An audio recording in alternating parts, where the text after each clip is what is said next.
الحمد لله نحمده ونستعينه ونستغفره ونعوذ بالله من شرور أنفسنا ومن سيئات أعمالنا من يهده الله فلا مضل له ومن يضلل فلا هادي له أشهد أن لا إله إلا الله وحده لا شريك له وأشهد أن محمدًا عبده ورسوله أما بعد فإن أصدق الحديث كتاب الله وخير الهدي هدي محمد صلى الله عليه وسلم وشر الأمور محدثاتها وكل محدثة بدعة وكل بدعة ضلالة وكل ضلالة في النار فأعوذ بالله السميع العليم من الشيطان الرجيم من همزه ونفخه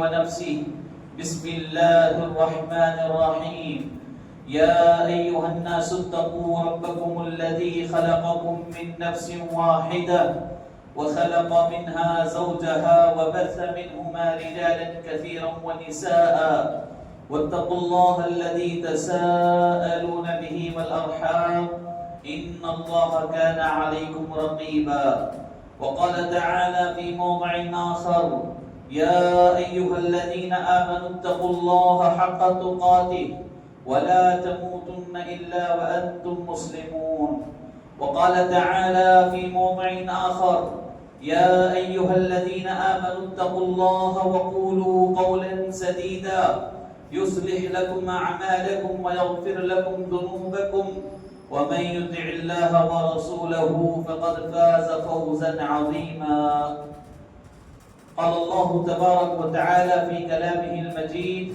والفرقان الحميد إن عدة الشهور عند الله 12 شهرا في كتاب الله يوم خلق السماوات والأرض منها 4 حرم ذلك الدين القيم فلا تظلموا فيهن أنفسكم وعن أبي هريرة رضي الله تعالى عنه قال قال رسول الله صلى الله عليه وسلم أفضل الصيام بعد رمضان شهر الله المحرم رواه البخاری.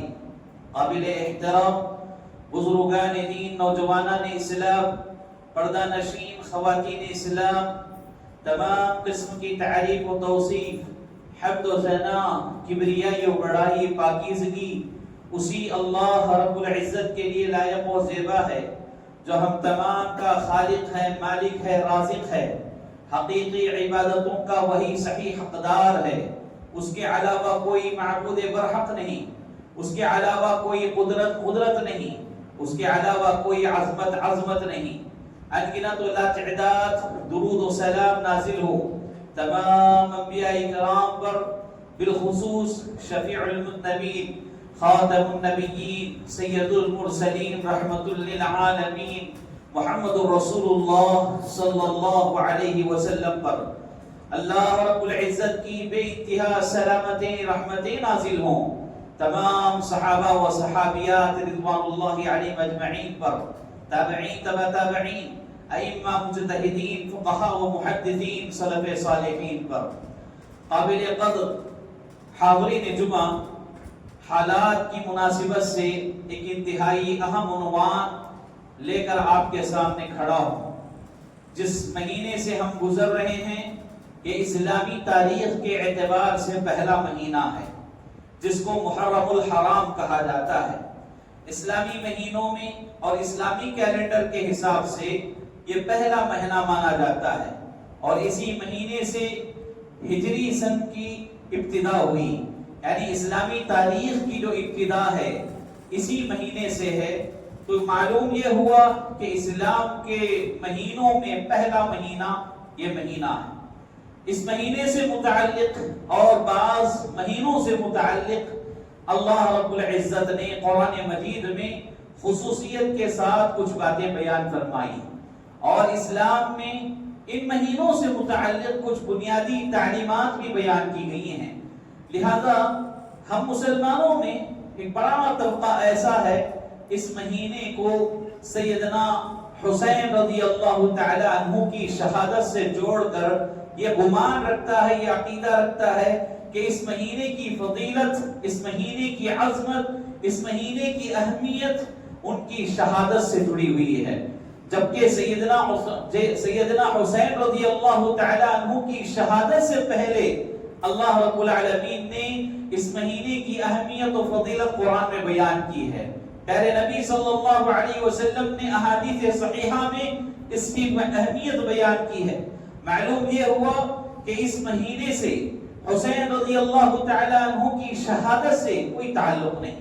ہاں اس مہینے میں شہادت پیش آئی جیسا کہ مورخین نے بیان کیا ہے، لیکن حسین رضی اللہ تعالی عنہ کی شہادت کو لے کر اس مہینے میں بہت سارے مسلمان کچھ خرافاتی کام کرتے ہیں، کچھ بدعات کرتے ہیں جس کا تعلق اسلام سے ہرگز نہیں ہے. اس مہینے کو لے کر اسلام میں کیا تعلیمات دی گئی ہیں، پہلے ہم اس کے اوپر مختصر روشنی ڈالیں گے. ابھی خطبہ مسنونہ کے بعد میں نے آپ کے سامنے سورۃ التوبہ کی آیت نمبر 6 کا ابتدائی حصہ پڑھا ہے. اس آیت کریمہ میں اللہ سبحانہ و تعالی نے مہینوں کی تعداد بیان فرمائی. اللہ رب العزت کے یہاں جب سے آسمان و زمین بنائے گئے ہیں اس وقت سے لے کر اللہ کی کتاب میں مہینوں کی تعداد 12 بیان کی گئی ہے. منہا اربعۃ حرم، ان 12 مہینوں میں 4 مہینے حرمت والے ہیں. حرمت والے مطلب ادب و احترام والے مہینے. اور یہ 4 مہینوں میں سے ایک مہینہ ہے محرم کا، یعنی جس مہینے سے میں اور آپ ابھی گزر رہے ہیں یہ حرمت والے مہینوں میں سے ایک مہینہ ہے. تو معلوم یہ ہوا کہ اسلامی تعلیمات میں پہلی بات یہ بیان کی گئی کہ اس مہینے کو حرمت والے مہینوں میں بیان کیا گیا ہے. اور اسلامی تعلیمات میں ایک دوسری بات اس مہینے سے متعلق یہ ملتی ہے کہ آدمی کو حرمت والے مہینے میں کیا کرنا چاہیے. سب سے اہم بات یہ کہ گناہوں سے بچنا چاہیے، لڑائی جھگڑے سے بچنا چاہیے. اور یہ حرمت والے مہینے میں ہی خاص نہیں ہے بلکہ سال کے پورے 12 مہینے میں گناہوں سے بچنا ہے، لڑائی جھگڑوں سے بچنا ہے. لیکن خاص 4 مہینے بیان کیے گئے، اس میں زمانے جاہلیت کے لوگ بھی ان مہینوں کا ادب و احترام کیا کرتے. لہذا اسلامی تعلیمات میں سے ایک بنیادی بات یہ ہے کہ محرم کا مہینہ حرمت والا مہینہ ہے. لہذا اس مہینے میں آدمی کو گناہوں سے جہاں تک ہو سکے بچنا چاہیے اور منکرات سے آدمی کو اجتناب کرنا چاہیے، لڑائی جھگڑے سے بچنا چاہیے.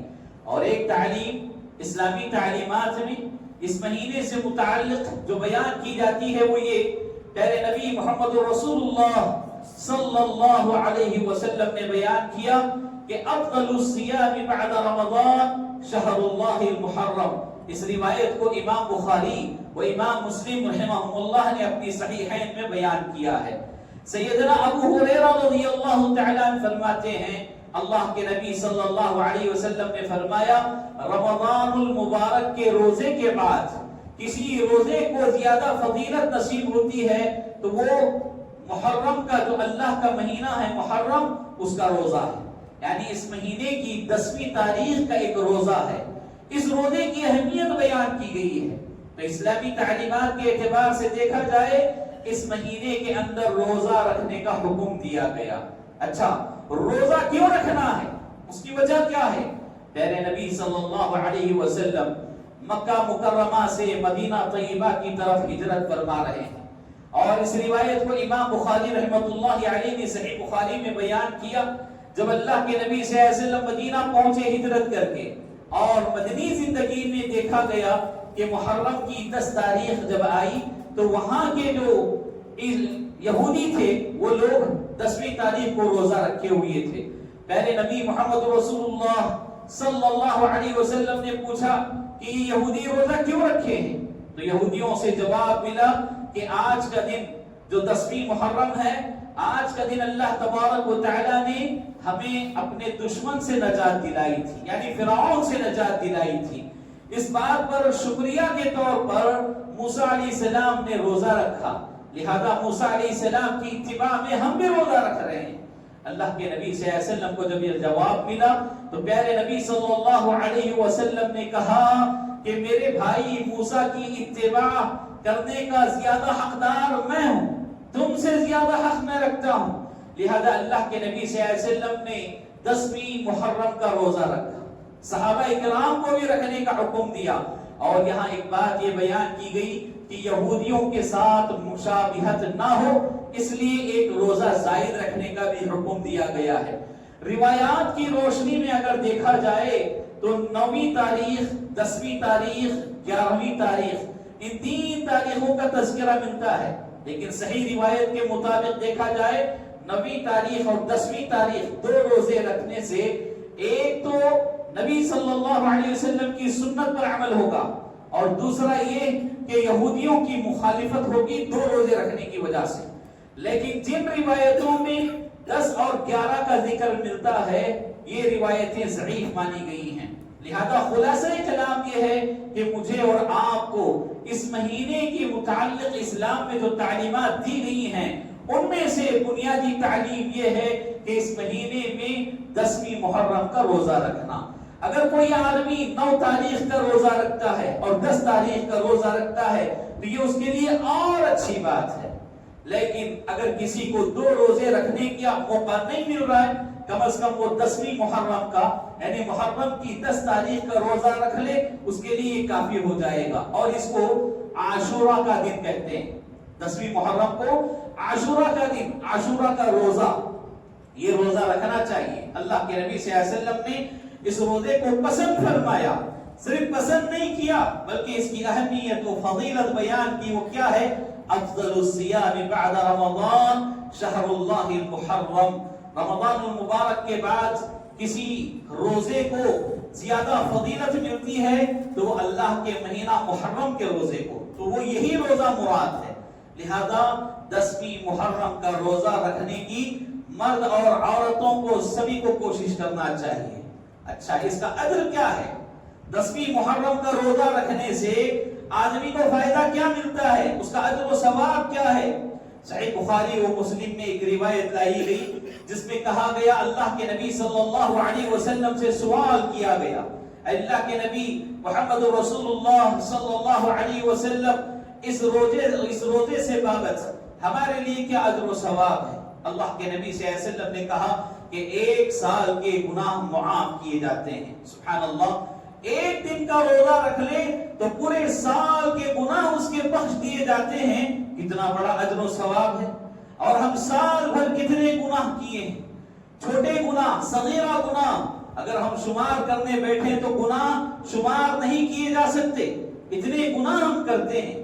لیکن 1 روزہ رکھ لیا جائے تو یہ سال بھر کے گناہ معاف کر دیے جائیں گے۔ پھر اگر ایک زائد روزہ رکھا جا رہا ہے یہودیوں کی مخالفت میں تو اس پر اور ڈبل اجر اس کو ملے گا، اور اللہ رب العالمین کی مشیت میں ہے، اللہ جتنا چاہے اتنا اس کو اجر و ثواب عطا کرے گا۔ میرے بھائیوں، اسلامی تعلیمات جو ماہ محرم سے متعلق ہیں ان میں یہی بنیادی تعلیمات ہیں۔ اب اس کے علاوہ آدمی اس مہینے میں کثرت سے نمازوں کی پابندی کرے، عام دنوں کے مقابلے میں اس مہینے میں زیادہ سے زیادہ عبادت کے قریب ہونا چاہیے، کیونکہ یہ حرمت والا مہینہ ہے۔ اور ایک تعلیم یہ کہ آدمی غلط خیالات، دھوکہ دہی، چوری، زناکاری، اس طرح کے گناہوں کے قریب بھی نہ جائے۔ عام دنوں میں بھی نہیں جانا ہے، لیکن اس مہینے میں بدلتے اولا ان گناہوں سے بچنے کی تاکید کی گئی ہے، یہ اسلامی تعلیمات میں سے ہیں۔ لیکن افسوس، صد افسوس کہ مسلمانوں میں جب دیکھا جاتا ہے اس مہینے کو لے کر کیا کچھ خرافات، کیا کچھ بدعات جنم لے چکی ہیں۔ اللہ اللہ، ان بدعات کو جب دیکھا جاتا ہے تو ہمیں شرم آتی ہے اس کو اسلام کہنے پر، کیونکہ یہ اسلام کا تقاضا ہے ہی نہیں، اسلامی تعلیمات ہے ہی نہیں، لیکن مسلمانوں نے اس کو اسلام بنا کر پیش کیا۔ کیا مرد، کیا عورتیں، کیا بوڑھے، کیا جوان، ساروں نے اس مہینے کا ایسا مذاق اڑایا، ایسا مذاق اڑایا۔ اللہ اللہ، غیروں کی تہواروں میں اور اس مہینے کی بدعات میں ذرہ برابر فرق نظر نہیں آتا۔ اللہ اکبر، جب اللہ رب العزت کے یہاں ہم جائیں گے تو کیا جواب دیں گے؟ اس مہینے میں بہت سارے بدعات و خرافات مسلمانوں میں جنم لے چکے ہیں۔ مسلمانوں کو اپنے عقائد کی اصلاح کرنے کی ضرورت ہے اور نظریات کو بدلنے کی ضرورت خیالات سے نکلنے کی ضرورت ہے، ورنہ پھر اللہ رب العالمین کا وہ فرمان ہمارے اوپر صادق آئے گا جس میں اللہ تبارک و تعالیٰ نے کہا وَمَا يُؤْمِنُ أَكْثَرُهُم بِاللَّهِ إِلَّا وَهُم مُشْرِكُونَ، کہ ان میں اکثر مومن، اکثر مسلمان ہونے کے باوجود وہ شرک کرنے والے ہیں۔ تو ہمارے اندر بہت سے مسلمان بھائی ایسے ہیں جو اپنے آپ کو مومن کہتے ہیں لیکن شرک میں ڈوبے ہوئے ہیں۔ ایسا شرک جو سر چڑھ کر بولتا ہے یہ شرک ہے، لیکن لوگوں کو ایسی انتھی پٹھی پڑھائی گئی کہ اس کو شرک نہیں سمجھتے بلکہ عبادت سمجھتے ہیں۔ سیدنا حسین رضی اللہ تعالیٰ عنہ کی شہادت کا واقعہ اس مہینے سے بالخصوص جوڑا جاتا ہے، جبکہ اللہ کے نبی صلی اللہ علیہ وسلم کے زمانے میں کئی صحابہ شہید ہوئے۔ خود اللہ کے نبی صلی اللہ علیہ وسلم کے قریبی رشتہ دار، آپ کے دلی چاہنے والے، آپ کے چچا محترم جو کہ شہیدوں کے سردار ہیں، سیدنا حمزہ رضی اللہ تعالیٰ، جن کو شہید کہا گیا، شہید کر دیا گیا۔ اور کیسے شہید کیا گیا میرے بھائیوں؟ کیا وہ کوئی چھوٹا ظلم تھا؟ بہت بڑا ظلم تھا۔ کیسے شہید کیا گیا؟ سیدنا حمزہ رضی اللہ تعالیٰ عنہ کے کان کاٹے گئے، ان کی ناک کاٹی گئی اور ان کا چہرہ الگ کر دیا گیا، سر الگ کر دیا گیا، ہاتھ کاٹے گئے۔ اس طرح ان کے جسم اطہر سے ایسا گھناؤنا مذاق کیا گیا، تاریخ کبھی اس واقعے کو بھلا نہیں سکتی۔ کیا اللہ کے نبی صلی اللہ علیہ وسلم نے اپنے چچا کی اس غم کو لے کر سال میں ایک مرتبہ یوم شہادت منانے کا حکم دیا، یا خود اللہ کے نبی صلی اللہ علیہ وسلم نے منایا ہے؟ پہلے نبی صلی اللہ علیہ وسلم کی زندگی میں ایک اور واقعہ پیش آیا۔ ظالموں نے اسلام کا لبادہ اوڑھا، مسلمان ہونے کا ڈھونگ مچایا۔ اللہ کے نبی صلی اللہ علیہ وسلم کی خدمت میں آ کر کہنے لگے ہمارے قبیلے میں بہت سارے لوگ اسلام قبول کر چکے ہیں، لہذا ہمیں اسلامی تعلیمات کی ضرورت ہے، ہمارے بچوں کو قرآن پڑھانے کی ضرورت ہے، ہمارے بچوں کو قرآن سکھانے کی ضرورت ہے۔ لہذا اللہ کے نبی صلی اللہ علیہ وسلم، آپ کی جانب سے چند لوگوں کی ہمارے لیے ضرورت ہے، سخت ضرورت ہے، تاکہ وہ لوگ ہمارے قوم اور قبیلے میں اسلامی تعلیمات کو عام کریں، ہمارے بچوں کو قرآن کی تعلیم دیں۔ اللہ کے نبی صلی اللہ علیہ وسلم نے ان کا جذبہ دیکھ کر 70 حافظ قرآن ان کے ساتھ بھیجے۔ کتنے؟ 70 صحابہ جو حافظ قرآن، ایک سے بڑھ کر ایک قرآن پڑھنے والے۔ لیکن ان ظالموں نے بیچ راستے میں لے جا کر ان سارے صحابہ کو ذبح کر دیا، ان سارے صحابہ کو قتل کر دیا۔ اور کیسے قتل کیا؟ ان کے آنکھ، ان کے کان، ان کے جسم کے ایک ایک ٹکڑا ٹکڑا الگ الگ کر دیا گیا۔ اللہ اکبر! پیارے نبی صلی اللہ علیہ وسلم کو جب یہ واقعہ، یہ حادثہ سننے کو ملا، روگٹے کھڑے ہو گئے۔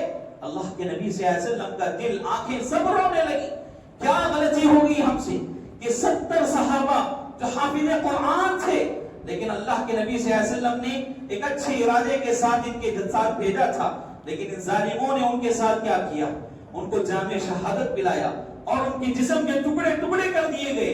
پھر اس کے بعد اللہ کے نبی صلی اللہ علیہ وسلم 1 مہینے تک مسلسل ان کے حق میں قنوت نازلہ کا اہتمام کیا، نماز میں ان کے حق میں بد دعا فرمائی۔ پھر جب وہ لوگ پکڑے گئے تو اللہ کے نبی صلی اللہ علیہ وسلم نے ان کے ساتھ ایسا ہی انتقام لیا، ایسے ہی بدلہ لیا۔ میرے بھائیوں، کہنے کا مقصد یہ ہے، کیا یہ واقعہ کوئی معمولی واقعہ ہے؟ اللہ کے نبی صلی اللہ علیہ وسلم کی زندگی میں اتنا خطرناک حادثہ پیش آیا اور اسلام کے لیے کتنا بڑا نقصان کہ 70 حافظ قرآن شہید کر دیے گئے ہوں۔ اللہ کے نبی صلی اللہ علیہ وسلم نے ان کی شہادت کے دن کو لے کر کیا یوم شہادت منائی؟ ایک قدم آگے بڑھیں، صحابہ کرام رضوان اللہ علیہم اجمعین کی زندگیوں کو پڑھ کر دیکھیں۔ دوسرے خلیفہ سیدنا عمر بن خطاب رضی اللہ تعالیٰ عنہ کی سیرت آپ پڑھیں گے، معلوم ہوگا نماز کی حالت میں ایک بدبخت ابو لولو فیروز نے آپ کے پیٹ پر خنجر مارا، جس کی وجہ سے آپ کے پیٹ میں چھید ہو گیا، اور اللہ کے نبی صلی اللہ علیہ وسلم کی پیارے دوست، آپ کے سسر، آپ کے رفیق اور آپ کے جانشین عمر رضی اللہ تعالیٰ عنہ زخمی ہو گئے، بستر پر پڑ گئے، کئی دن بستر پر پڑے رہے۔ حالت ایسی تھی میرے بھائیوں، آپ کو دودھ پلایا جاتا لیکن زخم سے وہ دودھ نکل جاتا، آپ کو شہد پلایا جاتا وہ شہد زخم سے نکل جاتا، ایسی حالت تھی۔ آخر کار عمر بن خطاب رضی اللہ تعالیٰ عنہ شہید ہو گئے۔ اب ان کے بعد جو صحابہ تھے، کہ عمر رضی اللہ تعالیٰ عنہ کی شہادت کو لے کر کبھی صحابہ نے یوم شہادت منائی ہے؟ تاریخ کی کتابیں اٹھا کر پڑھ لو. اور اسی طرح تیسرے خلیفہ سیدنا عثمان بن عفان رضی اللہ تعالیٰ عنہ کی شہادت کا واقعہ پڑھو. کتنا خطرناک واقعہ. دشمنوں نے ان کے گھر گھسے اور ان کو شہید کر دیا گیا، یہاں تک کہ ان کی گردن کو جسم سے نکال دیا گیا اور سرے بازار ان کی گردن کو لٹکانے کی کوشش کی گئی، اس کے ساتھ بدتمیزی کی گئی اور آپ کے سر کے ساتھ کھلونا مذاق کیا گیا. اللہ کے نبی صلی اللہ علیہ وسلم کے یہ داماد جو کہ داماد ہیں، دو بیٹیوں کو اللہ کے نبی صلی اللہ علیہ وسلم نے ان کے نکاح میں دیے تھے. اب جب یہ شہید ہو گئے تو بعد کے جو صحابہ تھے کیا انہوں نے عثمان بن عفان رضی اللہ تعالیٰ عنہ کا یوم شہادت منایا؟ تاریخ کی کتابوں میں نہیں ملتا ہے.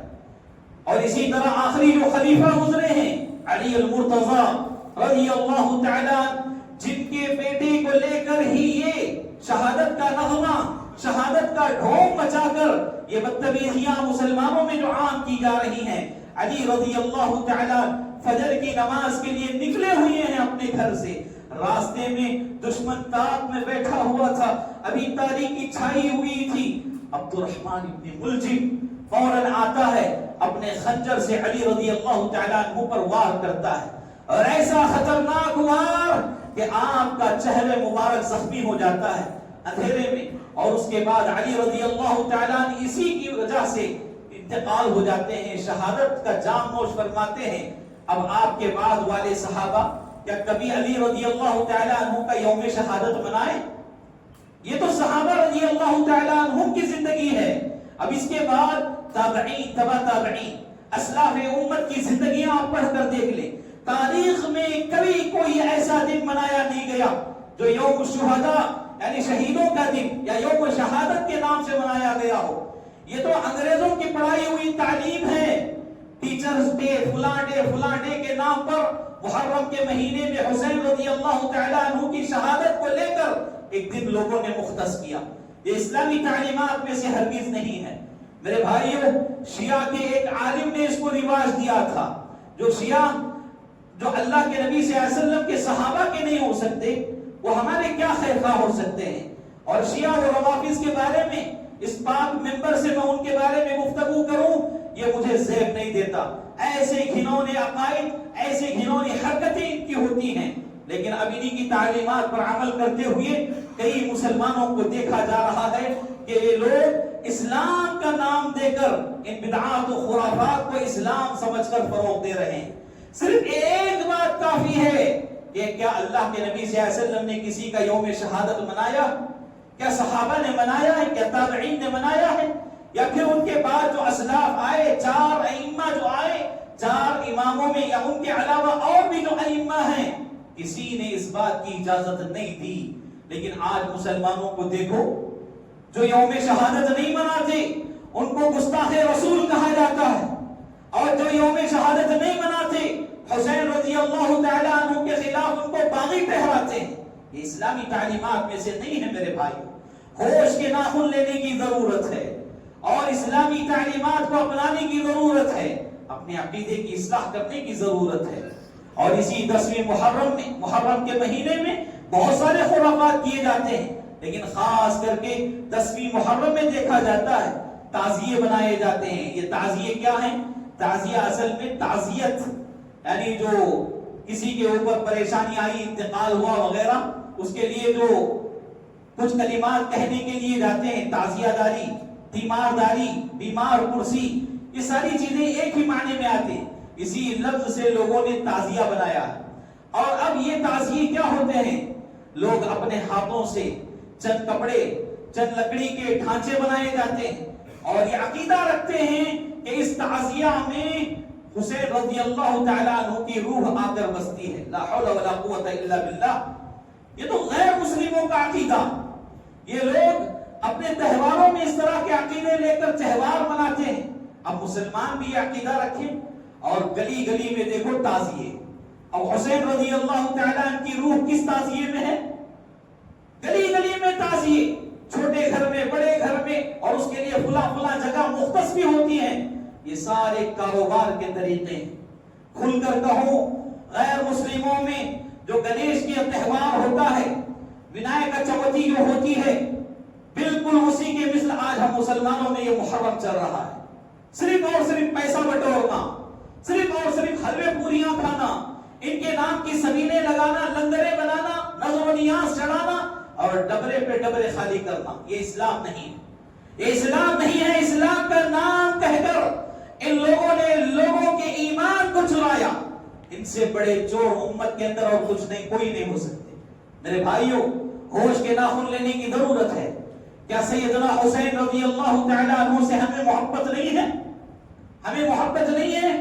سب سے زیادہ حقیقی محبت اس روئے زمین پر حسین رضی اللہ تعالیٰ عنہ سے تمام صحابہ و صحابیات، چاہے وہ چھوٹے ہو یا بڑے، سب سے حقیقی محبت کرنے والی کوئی جماعت ہے تو وہ جماعت اس کتاب و سنت پر عمل کرنے والی جماعت اہل الحدیث ہے۔ یہ بات آپ کان کھول کر سن لیں اور حدیث کی کتابیں پڑھ کر دیکھ لیں، تاریخ کی کتابیں پڑھ کر دیکھ لیں۔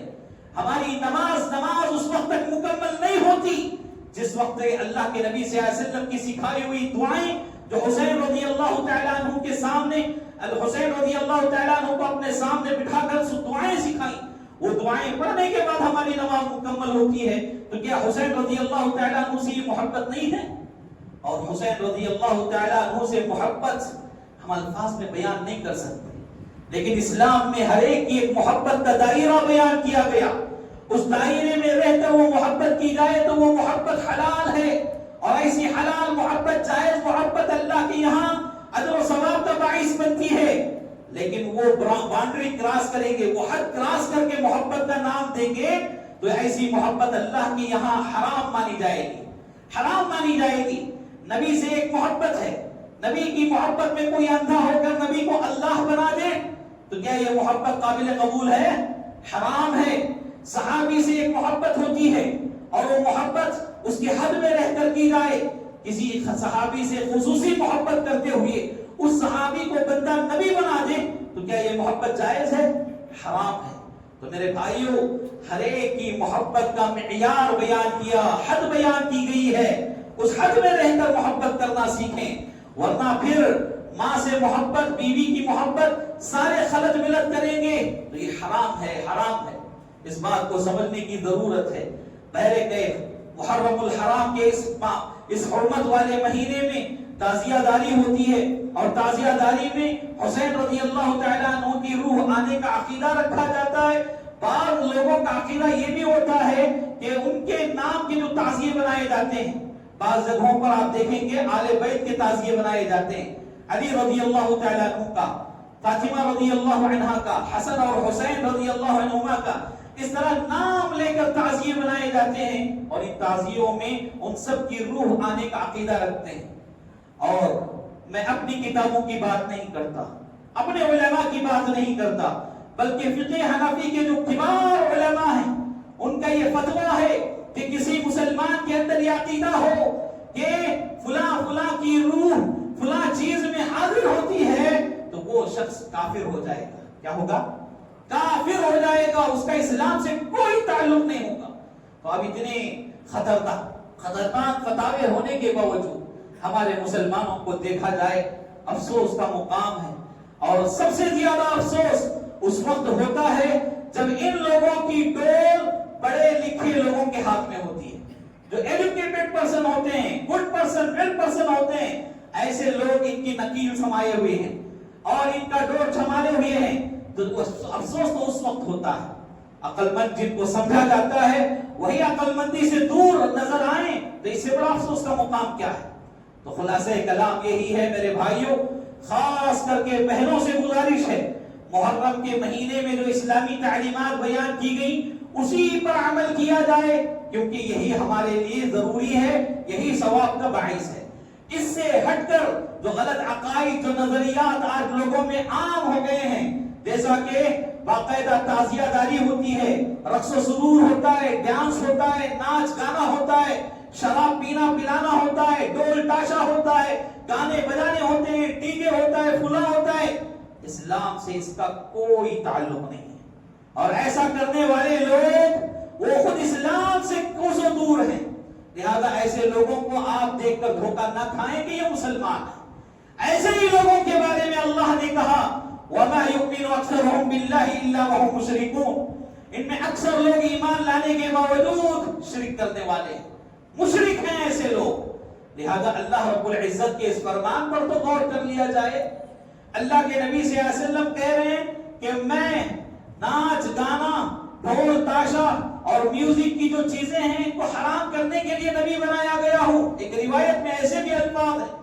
اب ہم مسلمان جس نبی کا کلمہ پڑھنے والے، جس نبی کی محبت کو جنت میں جانے کا سبب سمجھنے والے، ہم اسی نبی کے اس فرمان کا مذاق اڑائیں، اس کی دھجیاں اڑائیں؟ اس سے بڑی گستاخی اور کچھ ہو سکتی ہے؟ میرے مسلمان بھائیوں، ہوش کے ناخن لینے کی ضرورت ہے، سمجھنے کی ضرورت ہے۔ اسلامی تعلیمات میں سے یہ ہرگز نہیں ہے کہ اس کو تعزیہ داری بنائیں، تعزیہ داری کے لیے اتنے ایام مختص کریں، ان ایام میں باقاعدہ ناچ گانے کا اہتمام کیا جائے، قوالیوں کا اہتمام کیا جائے اور اس کو باقاعدہ بزنس بنایا جائے۔ یہ اسلامی تعلیمات میں سے نہیں ہے۔ اسلامی تعلیمات میں یہی ہے کہ محرم کے مہینے کی حرمت ہے، گناہوں سے زیادہ بچیں، عبادات سے جڑیں، قرآن کی تلاوت، نمازوں کی پابندی کریں اور اسی طرح روزوں کا اہتمام کریں۔ اللہ رب العزت سے دعا ہے اللہ سبحانہ و تعالی ہم تمام کو ان اسلامی تعلیمات پر مکمل عمل کی توفیق عطا فرمائے، اور جو بدعات و خرافات ہو رہے ہیں اللہ ان بھائیوں کو ہدایت عطا فرمائے اور ہم تمام کی اصلاح فرمائے۔ اللہ ہمارے خواتین کے عقائد کی اصلاح فرمائے، اللہ ہم مردوں کے عقائد کی اصلاح فرمائے، اللہ تعالی ہمیں کتاب و سنت پر عمل کی توفیق عطا فرمائے۔ اللہ تبارک و تعالی جب تک دنیا میں رکھے حالت ایمان میں رکھے، جب خاتمہ ہو تو حسن خاتمہ نصیب فرمائے، آمین۔ اقول قولی ھذا استغفر اللہ لی ولکم ولسائر المسلمین وما توفیقی الا باللہ۔